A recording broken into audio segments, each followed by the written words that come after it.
यह वह समय था जबकि देवता लोग धरती पर रहते थे। धरती पर वे हिमालय के उत्तर में रहते थे। काम था धरती का निर्माण करना, धरती को रहने लायक बनाना और धरती पर मानव सहित अन्य आबादी का विस्तार करना। देवताओं के साथ उनके ही भाई बंधु दैत्य भी रहते थे। तब यह धरती एक द्वीप की ही थी, अर्थात धरती का एक ही हिस्सा जल से बाहर निकला हुआ था। यह भी बहुत छोटा सा हिस्सा था। इसके बीचों बीच था मेरू पर्वत। धरती के विस्तार और इस पर विविध प्रकार के जीवन निर्माण के लिए देवताओं के भी देवता ब्रह्मा, विष्णु और महेश ने लीला रची और उन्होंने देव तथा उनके भाई असुरों की शक्ति का उपयोग कर समुद्र मंथन कराया। समुद्र मंथन कराने के लिए पहले कारण निर्मित किया गया। दुर्वासा ऋषि ने अपना अपमान होने के कारण देवराज इंद्र को श्री लक्ष्मी से हीन हो जाने का शाप दे दिया। भगवान विष्णु ने इंद्र को शाप मुक्ति के लिए असुरों के साथ समुद्र मंथन के लिए कहा और दैत्यों को अमृत का लालच दिया। इस तरह हुआ समुद्र मंथन। ये समुद्र था क्षीर सागर, जिसे आज हिंद महासागर कहते हैं। जब देवताओं तथा असुरों ने समुद्र मंथन आरंभ किया, तब भगवान विष्णु ने कच्छप बनकर मंथन में भाग लिया। वे समुद्र के बीचों बीच में वे स्थिर रहे और उनके ऊपर रखा गया मदरांचल पर्वत। फिर वासुकी नाग को रस्सी बनाकर एक ओर से देवता और दूसरी ओर से दैत्यों ने समुद्र का मंथन करना शुरू कर दिया। मंथन करने पर सबसे पहले क्या निकला? इससे पहले मेरे चैनल को सब्सक्राइब करें, वीडियो को लाइक करें। समुद्र का मंथन करने पर सबसे पहले पहले जल का हलाहल कालकूट विष निकला, जिसकी ज्वाला बहुत तीव्र थी। हलाहल विष की ज्वाला से सभी देवता तथा दैत्य जलने लगे। इस पर सभी ने मिलकर भगवान शंकर की प्रार्थना की। शंकर ने उस विष को हथेली पर रखकर पी लिया, किंतु उसे कंठ से नीचे नहीं उतरने दिया तथा उस विष के प्रभाव से शिव का कंठ नीला पड़ गया। इसीलिए महादेव जी को नीलकंठ कहा जाने लगा। हथेली से पीते समय कुछ विष धरती पर गिर गया था, जिसका अंश आज भी हम सांप, बिच्छू और जहरीले कीड़ों में देखते हैं। विष के बाद मत्थे जाते हुए समुद्र के चारों ओर बड़े जोर की आवाज उत्पन्न हुई। देव और असुरों ने जब सिर उठाकर देखा तो पता चला कि यह साक्षात सुरभि कामधेनु गाय थी। इस गाय को काले, श्वेत, पीले, हरे तथा लाल रंग की सैकड़ों गौएं घेरे हुई थीं। गाय को हिंदू धर्म में पवित्र पशु माना जाता है। गाय मनुष्य जाति के जीवन को चलाने के लिए महत्वपूर्ण पशु है। गाय को कामधेनु कहा गया है। कामधेनु सबका पालन करने वाली है। उस काल में गाय को धेनु कहा जाता था। घोड़े तो कई हुए, लेकिन श्वेत रंग का उच्चैःश्रवा घोड़ा सबसे तेज और उड़ने वाला घोड़ा माना जाता था। अब इसकी कोई भी प्रजाति धरती पर नहीं बची। यह इंद्र के पास था। उच्चैःश्रवा का पोषण अमृत से होता है। यह अश्वों का राजा है। उच्चैःश्रवा के कई अर्थ हैं, जैसे जिसका यश ऊंचा हो, जिसके कान ऊंचे हों। 4 नंबर पर निकला ऐरावत हाथी। हाथी तो सभी अच्छे और सुंदर नजर आते हैं, लेकिन सफेद हाथी को देखना अद्भुत है। ऐरावत सफेद हाथियों का राजा था। इरा का अर्थ जल है, अतः इरावत समुद्र से उत्पन्न हाथी को ऐरावत नाम दिया गया है। यह हाथी देवताओं और असुरों द्वारा किए गए समुद्र मंथन के दौरान निकली 14 मूल्यवान वस्तुओं में से एक था। मंथन से प्राप्त रत्नों के बंटवारे के समय ऐरावत को इंद्र को दे दिया गया था। 4 दांतों वाला सफेद हाथी मिलना अब मुश्किल है। महाभारत भीष्म पर्व के 8वें अध्याय में भारतवर्ष से उत्तर के भूभाग को उत्तर कुरु के बदले ऐरावत कहा गया है। जैन साहित्य में भी यही नाम आया है। उत्तर का भूभाग अर्थात तिब्बत, मंगोलिया और रूस के साइबेरिया तक का हिस्सा। हालांकि उत्तर कुरु भूभाग उत्तरी ध्रुव के पास था, संभवतः इसी क्षेत्र में यह हाथी पाया जाता रहा होगा। और 5 नंबर निकली कौस्तुभ मणि। मंथन के दौरान 5वां रत्न था कौस्तुभ मणि।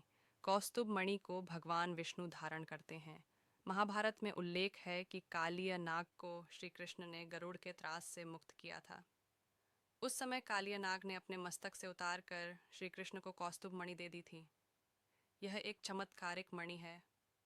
माना जाता है कि इच्छाधारी नागों के पास ही अब यह मणि बची है, या फिर समुद्र की किसी अतल गहराइयों में कहीं दबी पड़ी होगी। हो सकता है कि धरती की किसी गुफा में दफन हो यह मणि। ये दुनिया का पहला धर्म ग्रंथ माना जा सकता है, जो समुद्र मंथन के दौरान प्रकट हुआ। कुछ लोग इसे संस्कृत भाषा की उत्पत्ति से जोड़ते हैं और कुछ लोग मानते हैं कि इसे ही कल्पवृक्ष कहते हैं, जबकि कुछ का कहना है कि पारिजात को कल्पवृक्ष कहा जाता है। समुद्र मंथन के दौरान एक सुंदर अप्सरा प्रकट हुई, जिसे रंभा कहा गया। पुराणों में रंभा का चित्रण एक प्रसिद्ध अप्सरा के रूप में माना जाता है। जो कि कुबेर की सभा में थी। रंभा कुबेर के पुत्र नलकुबर के साथ पत्नी की तरह रहती थी। आर्षि कश्यप और प्राधा की पुत्री का नाम भी रंभा था। महाभारत में इसे तुरुम्ब नाम के गंधर्व की पत्नी बताया गया है। समुद्र मंथन के दौरान इंद्र ने देवताओं से रंभा को अपनी राजसभा के लिए प्राप्त किया था। विश्वामित्र की घोर तपस्या से विचलित होकर इंद्र ने रंभा को बुलाकर विश्वामित्र का तप भंग करने के लिए भेजा था। अप्सरा को गंधर्व लोक का वासी माना जाता है। समुद्र मंथन के दौरान लक्ष्मी की उत्पत्ति भी हुई। लक्ष्मी अर्थात श्री और समृद्धि की उत्पत्ति। कुछ लोग इसे सोने से जोड़ते हैं। माना जाता है कि जिस भी घर में स्त्री का सम्मान होता है वहाँ समृद्धि कायम रहती है। दूसरी लक्ष्मी महर्षि भृगु की पत्नी ख्याति के गर्भ से एक त्रिलोक सुंदरी कन्या उत्पन्न हुई, जिसका नाम लक्ष्मी था और जिसने भगवान विष्णु से विवाह किया। 9 नंबर पर समुद्र मंथन के दौरान जिस मदिरा की उत्पत्ति हुई, वारुणी नाम से एक शराब होती थी। वारुणी नाम से एक पर्व भी होता है और वारुणी नाम से एक खगोलीय योग भी। उसका नाम वारुणी रखा गया। वरुण का अर्थ जल। जल से उत्पन्न होने के कारण उसे वारुणी कहा गया। वरुण नाम के एक देवता हैं जो असुरों की तरफ थे। असुरों ने वारुणी को लिया। वरुण की पत्नी को भी वरुणी कहते हैं। कदम्ब के फलों से बनाई जाने वाली मदिरा को भी वारुणी कहते हैं। ब्राह्मणों क्षत्रियों के कई गोत्र होते हैं। उनमें चंद्र से जुड़े कुछ गोत्र नाम हैं, जैसे चंद्रवंशी। पौराणिक संदर्भों के अनुसार चंद्रमा को तपस्वी अत्रि और अनुसुईया की संतान बताया गया है, जिसका नाम सोम है। दक्ष प्रजापति की 27 पुत्रियां थीं, जिनके नाम पर 27 नक्षत्रों के नाम पड़े हैं। ये सब चंद्रमा को ब्याही गईं। आज आसमान में हम जो चंद्रमा देखते हैं वह समुद्र मंथन के दौरान उत्पन्न हुआ था। इस चंद्रमा का चंद्रवंशियों के चंद्रमा से क्या संबंध है, यह शोध का विषय हो सकता है। पुराणों अनुसार चंद्रमा की उत्पत्ति धरती से हुई है। समुद्र मंथन के दौरान कल्प वृक्ष के अलावा पारिजात वृक्ष की उत्पत्ति भी हुई थी। पारिजात या हरसिंगार उन प्रमुख वृक्षों में से एक है जिसके फूल ईश्वर की आराधना में महत्वपूर्ण स्थान रखते हैं। धन की देवी लक्ष्मी को पारिजात के पुष्प प्रिय हैं। ये माना जाता है कि पारिजात के वृक्ष को छूने मात्र से ही व्यक्ति की थकान मिट जाती है। पारिजात वृक्ष में कई औषधीय गुण होते हैं। हिंदू धर्म में कल्प वृक्ष के बाद पारिजात को महत्व दिया गया है। इसके बाद बरगद, पीपल और नीम का महत्व है। शंख तो कई पाए जाते हैं, लेकिन पांचजन्य शंख मिलना मुश्किल है। समुद्र मंथन के दौरान इस शंख की उत्पत्ति हुई थी। 14 रत्नों में से एक पांचजन्य शंख को माना गया है। शंख को विजय, समृद्धि, सुख, शांति, यश, कीर्ति और लक्ष्मी का प्रतीक माना गया है। सबसे महत्वपूर्ण यह कि शंख नाद का प्रतीक है। शंख ध्वनि शुभ मानी गई है। देवता एवं दैत्यों के सम्मिलित प्रयास के शांत हो जाने पर समुद्र में स्वयं ही मंथन चल रहा था, जिसके चलते भगवान धन्वंतरी हाथ में अमृत का स्वर्ण कलश लेकर प्रकट हुए। विद्वान कहते हैं कि इस दौरान दरअसल कई प्रकार की औषधियां उत्पन्न हुईं और उसके बाद अमृत निकला। हालांकि धन्वंतरी वैद्य को आयुर्वेद का जन्मदाता माना जाता है। उन्होंने विश्व भर की वनस्पतियों पर अध्ययन कर उसके अच्छे और बुरे प्रभाव गुण को प्रकट किया।